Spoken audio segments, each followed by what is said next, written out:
We remain steadfast in our commitment in delivering local news that matters, stories that inspire, enriching the lives of Filipinos in the Philippines and across the globe.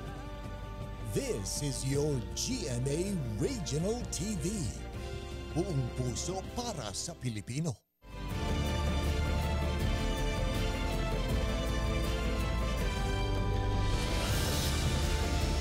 Ito ang GMA Regional TV 1 North Central Luzon.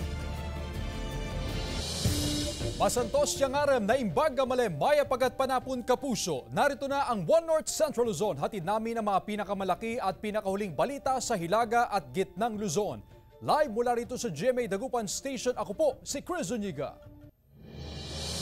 Nakuha na ng CCTV ang rambol sa isang barangay sa Mangaldan, Pangasinan. Tutukan sa report ni Jasmine Gabriel Galvan. Sa kuha ng CCTV camera, makikita ang grupo ng kalalakihan na ito na tila nagtatalo. Makalipas ang ilang sandali, makikita ang pagtakbo at pagtawid sa kalsada ng lalaking nakaputing t-shirt at ng kanyang mga kasama hanggang sa pagsusuntukin ng isang lalaki. Sinubukang umawat ng ilang kalalakihan sa lugar pero tuloy-tuloy sa pagsuntok at hinatak pa ang biktima papasok sa iskinita. Makalipas ang ilang minuto, makikita ng pagdating ng ilang kalalakihan at pinagbabato ang iskinita kung saan nakatirang lalaki nakasuot ng puting t-shirt. Sa investigasyon ng pulisya, nakursunadahan lang ang biktima. Nangyari ang gulo alas 12 ng hating gabi sa Barangay Bari, Mangaldan, Pangasinan. Nagkakursunadahan, dumaan yung galing po sa ating slaughter, nakadumaan doon sa ating may mga tambay, din sinuntok. Then bumalik itong tumawag ng kasamaan at doon ko nagkaroon ng batuan. Kwento ng 23 anyos na biktima na nakilalang si John Paul Estrada. Bibili lang sana siya sa tindahan nang makursunadahan siya ng suspect. Pagkadating ko nga doon, ako yung agad yung hinatak na hindi ako masyado makakain masakit yung pangako dito ay tapos basag yung ko dito. Tapos dito po. Tapos nahilo po ako. Inendorso ng Mangaldan Police sa mga opisyal ng Barangay Bari upang resolbahin ang insidente. Ayon sa mga opisyal ng barangay, ipatatawag nila ang biktima at ang nambugbog, pati ang lahat ng sangkot sa rambol. Sinusubukan ng GMA Regional TV 1 North Central Luzon na makuha na ng pahayagan ng bugbog at iba pang sangkot sa insidente. Kasama si Ron Alistair Taniedo, Jasmine Gabriel Galvan, 1 North Central Luzon. Maaga nang ipinatupad sa mga terminal ng bus sa Dagupan City ang advance booking para sa biyahe sa Pasko at Bagong Taon. Ang detalye ihahatid live ni Russell Simorio. Russell? Chris, naghahanda na mga bus terminal sa inaasahang dobling bilang ng mga pasahero habang papalapit ang Pasko. Kaya maagang abiso din lalo na sa mga commuter na manggagaling pa sa Maynila at pauwi sa mga probinsya mas maganda yung advance booking para makaiwas na o makasabay sa siksikan ng mga chance passenger. Maaga nang bumiyahe pabalik ng Maynila si Ana. Doon daw niya ipagdiriwang ang Christmas season. Susunod na rin daw na babiyahe ang kanyang pamilya. Babalik ako ngayon kasi nagtatrabaho ako doon. Nagpapasko ako doon sa Maynila na rin. Kasi kung uuwi rin ako ng Bagong Taon, pamasahe lang. Maano ang pamasahe. Habang papalapit ang Pasko at Bagong Taon, nagpatupad na ng advance booking ang ilang kumpanya ng bus para sa mga commuter. Ngayon pa lang, maaari nang magpa-reserve ng ticket ang mga pasahero na babiyahe sa ibang probinsya.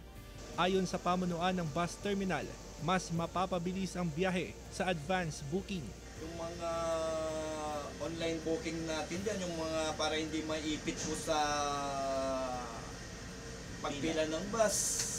Kung maaga pa po, lang po sila para hindi sila maipit. Ay nakakabagot. Tsaka nakakainis. Kaya mas maganda yung advance para madali.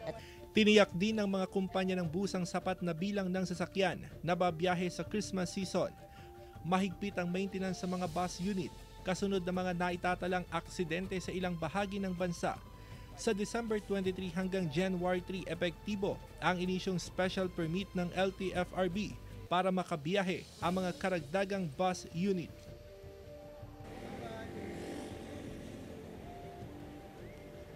Chris, may mga nakaschedule naman na inspeksyon sa mga bus terminalang LTFRB para matiyak na roadworthy itong mga pumapasadang mga bus. Ganun din, ang LTO magpapakalat ng team para naman sa roadside inspection.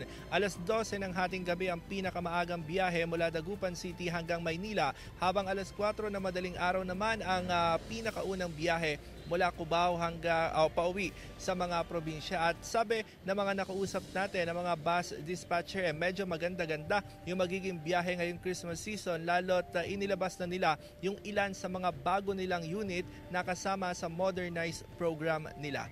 At yan muna ang latest. Balik sa iyo, Chris. Maraming salamat, Russell Simorio. Inalabas na ng PNP ang larawan ng mga sospek sa pagpaslang sa punong barangay ng poblasyon Mangaldan, Pangasinan. Nakatutok si Jasmine Gabriel Galban. Inilabas na ng pulisya ang kuhang larawan ng mga sospek sa pagpaslang sa punong barangay ng poblasyon Mangaldan, Pangasinan na si Melinda Morillo. Sakay ng motorsiklo ang dalawang suspect na nakasuot ng helmet. Sa ngayon, hindi patukoy ng otoridad ang pagkakakilanlan ng mga suspect, pero umaasa sila sa impormasyon na may babahagi ng publiko na makakakita sa larawan ng mga suspect. Yung suspect natin is nakuhanan natin na CCTV na dumaan. Yun nga lang, siyempre nakasuot sila ng mga helmet, but umaasa kami na during na pumunta sila dito sa Mangaldan, nahubad nila yung kanilang mga helmet or may nakakita. Nakaburol sa isang chapel sa Barangay Anolid ang pinaslang na punong barangay. Personal na nakiramay sa naulilang pamilya si DILG Secretary Benhur Abalos. Inatasan ni Abalos ang PNP na magsagawa ng masusing investigasyon sa pamamaslang. Kalahating milyon sa magpapabigay ng anumang impormasyon sa paghuli sa pumaslang po. Kinundi na ng lokal na pamahalaan ng pagpatay sa punong barangay. We are very saddened. We are actually with my deepest sympathy sa pamilya. Nakakalungkot. Umaasa ang pamilya Morillo na makamit ang hustisya sa pagpaslang kay Captonet. Mahirap para sa amin dahil hindi lang sa aming pamilya kundi sa buong Mangaldan. Ngayon lang mangyayari. Pinulong din ng otoridad ang mga punong barangay sa bayan. Handa raw silang bigyan ng proteksyon kung may banta sa kanilang buhay. Jasmine Gabriel Galban, One North Central Luzon. Samantala, lalaking bibili lang sana ng pulutan, patay matapos masalpok ng lasing na rider sa Santo Domingo, Ilocos Sur. Nakaalerto si Ivy Hernando.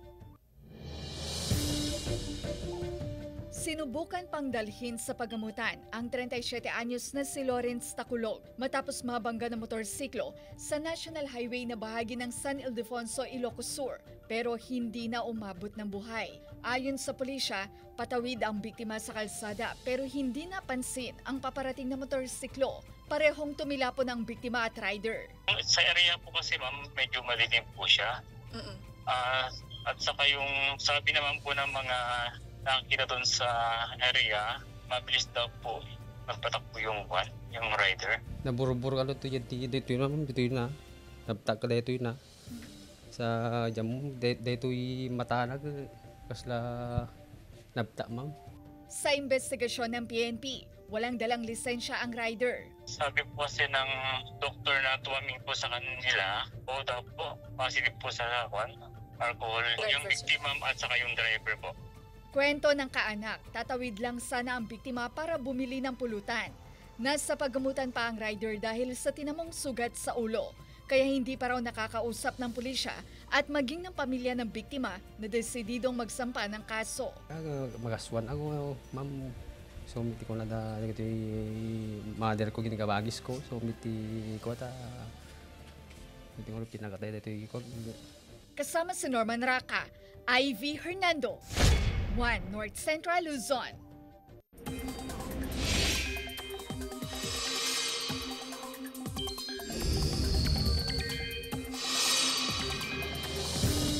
Mga kapuso, malaking bahagi ng bansa ang makakaranas ng maaliwalas na panahon. Katunayan, easterlies ang umiiral sa buong bansa at sa ngayon wala pa rin nagbabadyang sama ng panahon sa loob ng Philippine Area of Responsibility. Base sa datos ng Metro Weather, mababa ang tsansa ng ulan sa halos buong Northern at Central Luzon. May mga kalat-kalat na ulan naman sa ilang bahagi ng Southern Luzon, Visayas at Mindanao. Muling humakot ng parangal at pagkilala ang GMA Network sa Anak TV Awards 2023. Tunghayan sa report. Pinarangalan sa Anak TV Zil Awards Television Category 2023 ang iba't ibang programa ng GMA Network. Kabilang na riyan ang Regional TV News, GMA Regional TV Balitang Bicolandia, GMA Regional TV Early Edition, GMA Regional TV 1 Mindanao, Halabira, the GMA Live Special Coverage, Balitang Southern Tagalog, Kadayawan 2022, the GMA Special Live Coverage, Mornings with GMA Regional TV, 1 North Central Luzon, Pit Senor, the GMA Regional TV Special Live Coverage, GMA Regional TV 1 Western Visayas, Limitless at Game On. Ilan pang programa ng Kapuso Network ang wagi sa Household Favorite Programs Television category. Tinanggap ang parangal ni na Senior Vice President ng Integrated News, Regional TV and Synergy Oliver Victor B. Amoroso at Vice President and Deputy Head for News Programs and Specials, Michelle Seva. This amplify kasi, our role, especially our GMA Integrated News, hindi lang sa mga local communities, but sa bansa natin, that we have to deliver responsibly the news sa pagtutulungan ng lahat ng ating platforms mula sa TV News, Manila, Regional TV, Radio, and Digital News. Nagagawa natin to lahat. So again, maraming salamat sa Anak TV Awards for giving us this recognition. Ilang kapuso rin ang pinarangalan sa Makabatay Stars Male Television Category, Makabatay Stars Female Television Category, at Net Makabatay Star Male Online Category. Nagbigay rin ang Anak TV ng special tribute, ang 24 oras anchor at veteranong mamamahayag na si Mike Enriquez. May ibinigay ang Anak TV na espesyal na pagkilala kay Enriquez bilang kauna-unahang Anak TV Hall of Famer. 7 years successive, siya po ay binoto ng taong bayan. Inikot po namin Pilipinas asking them, who do you think deserve to be your role model? At very proud siya na meron siyang Anak TV Seal na award because sabi niya, every time ako ay nasa radio o sa TV, naalaala ko, I owe it to the children. I owe it to the next generation. CJ Torida, 1 North Central Luzon. Ito ang GMA Regional TV 1 North Central Luzon.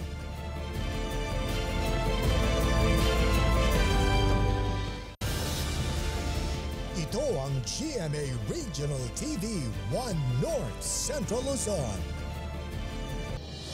Isa ang patay, isa ang kritikal sa salpukan ng 2 motorsiklo sa Concepcion, Tarlac. Tutukan sa ulat ni Joan Punsoy.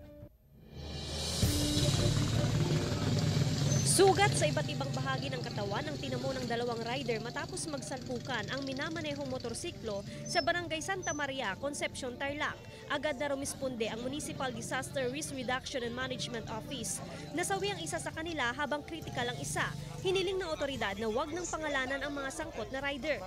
Ayon sa MDRRMO, madilim ang lugar na pinangyarihan ng aksidente. Base po dun sa CCTV, ma'am, kasi mabilis po yung pares na motorcycle. Tapos yung isang motorcycle po walang ilaw. Helmet po wala po, ma'am. Pinag-iingat ng otoridad ang mga motorista sa pagmamaneho ngayong holiday season. Sugatan ng 12 katao matapos magsalpukan ng isang SUV at pampasaherong jeep sa bypass road na bahagi ng Barangay Santa Maria, Lawag City, Ilocos Norte. Sa investigasyon ng pulisya, tinatahak ng jeep ang kalsada nang biglang sumulpot ang SUV sa may bahagi ng crossing. Dahil sa lakas ng impact, bumaliktad ang SUV. Nagtamo ng galos sa iba't ibang bahagi ng katawan ang 8 sakay ng SUV, kabilang isang barangay chairman na driver ng sasakyan. Sugat din sa katawan ang tinamo ng 4 na lula ng jeep, kabilang ang driver. Dinala sa ospital ang mga biktima pero nakauwi rin agad matapos malapatan ng lunas. Joan Punsoy, 1 North Central Luzon. Mga labi na pasahero ng bumagsak na Piper plane nakatakdang iuwi sa kanyang pamilya ngayong araw. Yan ang tinutukan ni Russell Simorio. Mula sa tanggapan ng Tactical Operations Group 2 sa Kawayan City, Isabela, dadalhin sa Palanan Airport ang mga labi ni Irma Escalante ngayong araw. Siya ang nag-iisang pasahero ng bumagsak na Piper plane sa bulubundukin ng Sierra Madre. Natagpuan kahapon ang bangkay ni Escalante sa tulong ng K9 Tracker Dog na kasama sa search and retrieval operation. Ayon sa pinag-usapan na PDRR niya po, tapos yung asawa, pagdating dito sa Palanan, sir, ihahatid namin yung bangkay doon sa bahay nila. Ang MDRRMO Palanan ang mismong nagpaabot sa pamilya Escalante na nakita na ang katawan ng biktima 200 metro mula sa crash site. Wala pang impormasyon ng otoridad kung isa sa ilalim ang labi ng biktima sa autopsy. Hindi pa nagbigay ng pahayag ang asawa ng biktima na si Jerry Escalante, pero ayon sa otoridad, sabay lungkot, sabay iyak siya yung dalawa niyang anak, tapos yung asawa niya natutulala. Matatandaan na unang nakita ng Search and Retrieval Operation Team ang labi ng piloto na si Captain Levy Abul II na naiuwi na rin sa kanyang pamilya. Ngayong araw makakauwi na rin ang natitirang miyembro ng rescue team na ilang araw na malagi sa crash site. Russell Simorio, One North Central Luzon. Samantala, 84th birthday ni GMA Chairman and CEO Attorney Felipe L. Gozon, dinaluhan ng mga bigating tao at artista. Narito ang report. Ang GMA Network kilala ngayon bilang nangunguna, pinakamalaki, pinakapinagkakatiwalaan at most awarded multimedia network sa Pilipinas. Nakamit yan sa ilalim ng pamumuno ni GMA Chairman and CEO Attorney Felipe L. Gozon. Sa pagdiriwang ng kanyang ika-84 na kaarawan, nagsama-sama ang mga kaanak, kaibigan at katrabaho ni Gozon. Dumalo rin ang matataas na opisyal ng gobyerno at GMA stars. Dito inanunsyo ni Gozon na matapos ang mahigit 2 dekada, magre-retiro na siya bilang Chief Executive Officer ng GMA Network. The GMA Board of Directors has approved my retirement as Chief Executive Officer effective December 31, 2023. But I will still continue as Chairman Advisor and Chairman of the Programming Committee. Uupo bilang CEO ng Kapuso Network ang kasalukuyang GMA President at Chief Operating Officer na si Gilberto Arduavit Jr., ang pinakamatandang anak ng isa sa founders ng GMA na si Gilberto M. Duavit Sr. The board also approved my recommendation to elect Mr. Gilberto R. Duavit Jr. as the new Chief Executive Officer to replace me effective January 1, 2024. President CEO, and he will continue to act as Vice Chairman of the Program Committee. Si Duavit, nakaupo ring Chairman ng Executive Committee, Chairman of the Board din ng GMA Network Films, at official din ng ilang subsidiaries ng GMA Network. President at trustee din siya ng GMA Kapuso Foundation Incorporated. Magsisilbi namang Executive Committee Chairman si Joel Marcelo G. Jimenez, anak ng isa sa mga founder ng GMA na si Menardo R. Jimenez. At the recommendation of Mr. Jimmy Duavit, to which I concur, the Executive Committee has elected Mr. Joel Marcelo Jimenez as the Chairman of the Executive Committee. Vice Mr. Duavit, who resigned as Chairman of the ExCom effective December 31, 2023. Si Jimenez ay President at CEO ng Menarco Holdings at CEO ng Alta Productions Group Incorporated. Director siya ng RGMA Network Incorporated, Executive Committee Chairman and Director ng GMA New Media Incorporated, at iba pang subsidiaries ng GMA Network. I am very proud and gratified that over the years, GMA Network has provided the public with superior quality and innovative entertainment and public affairs programs, and news na walang kinikilingan, walang pinoprotektahan, walang kasinungalingan, serbisyong totoo lamang. Sa talumpati ni Gozon, muli rin niyang pinasalamatan ang Panginoon sa mga biyayang kanyang natanggap na higit pa raw sa kanyang ipinanalangin. Kabilang ang kanyang kabiyak na si Tessie Gozon. I particularly thank the Lord for Tessie, a good wife given to me by God, who, after going steady with me for 11 years and being married with me for 54 years and 6 months, I can truly say is the love of my life. Sa birthday toast na pinangunahan ng kanyang anak na si Attorney Philip Gozon, binigyang pugay niya ang ama. At the workplace, FLG is well known for being a strict chairman and chief executive who demands perfection. Having him as a boss can be quite intimidating and extremely rewarding. There is, however, one trait that stands out with my dad, and that is integrity. CJ Torida, 1 North Central Luzon. Ito ang GMA Regional TV 1 North Central Luzon.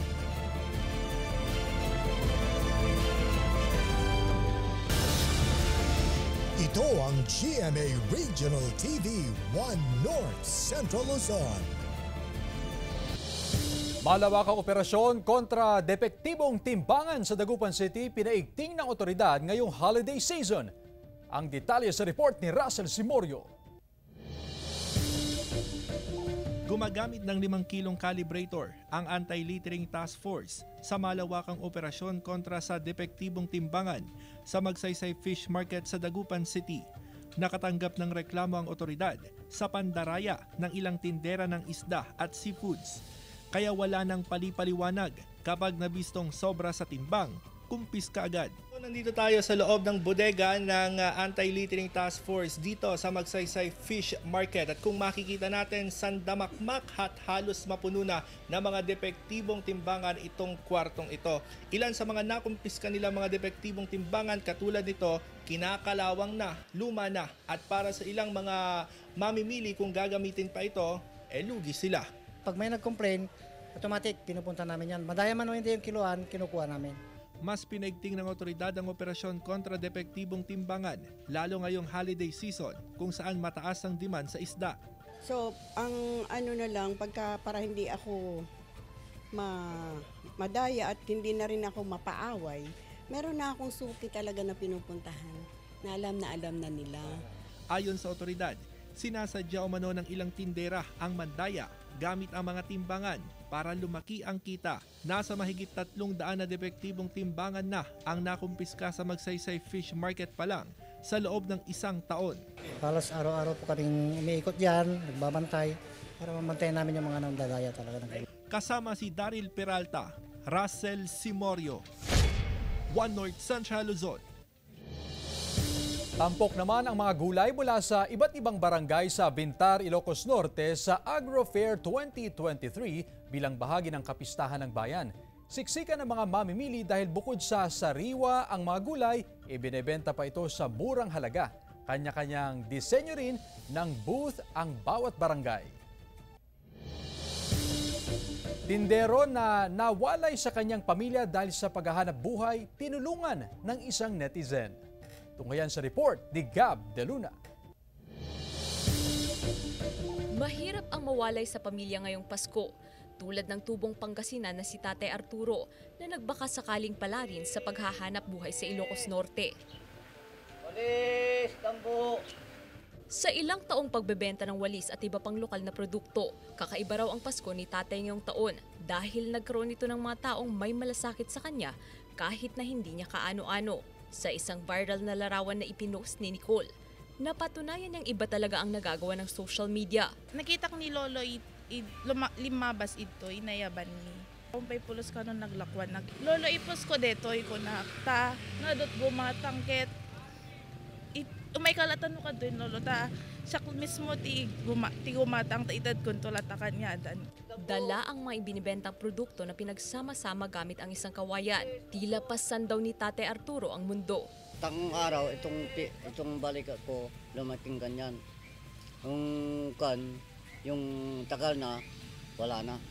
Kaliw na itong balik ko, ma'am. Kaya marami kong karga. Basta kaya kong ilakad, kargang ko.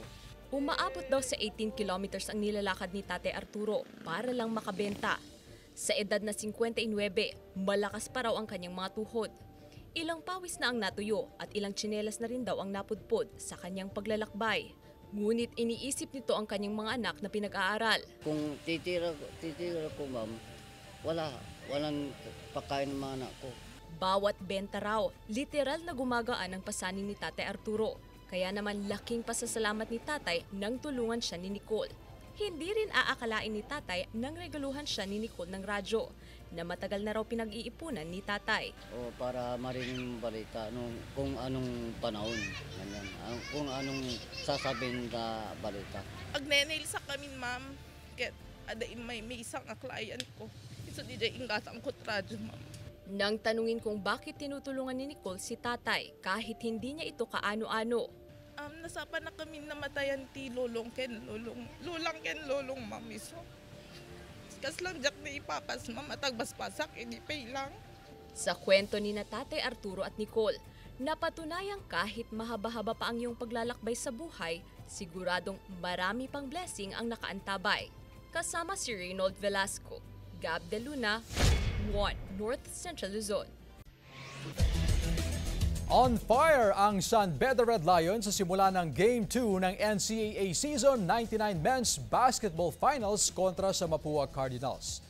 Lumamang pa sila ng 10 sa panguna ni Jacob Cortez pero mabilis na nakahabol ang Mapua hanggang third quarter sa puntos ni JC Recto at Clint Escamis. Pero palaban at hindi papatalo ang mindset ng San Beda.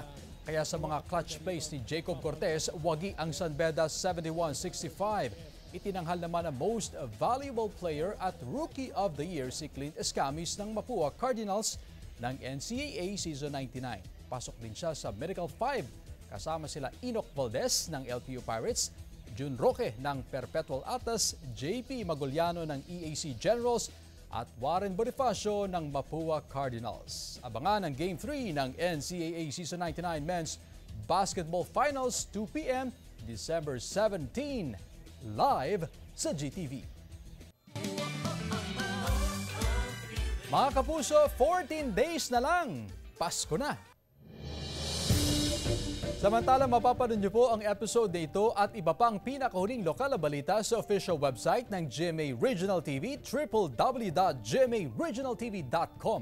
Pwede rin kayong bumisita sa aming official YouTube channel, GMA Regional TV, at i-click ang subscribe button para sa pinakamainit na balita mula sa mga rehiyon.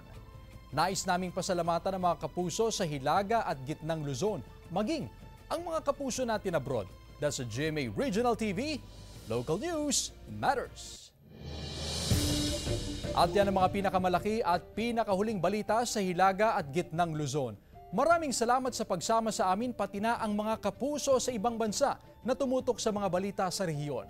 Ako po si Chris Zuniga. Kami ang GMA Regional TV 1 North Central Luzon. Buong puwersa para sa mas malaking misyon at mas malawak na paglilingkod sa bayan.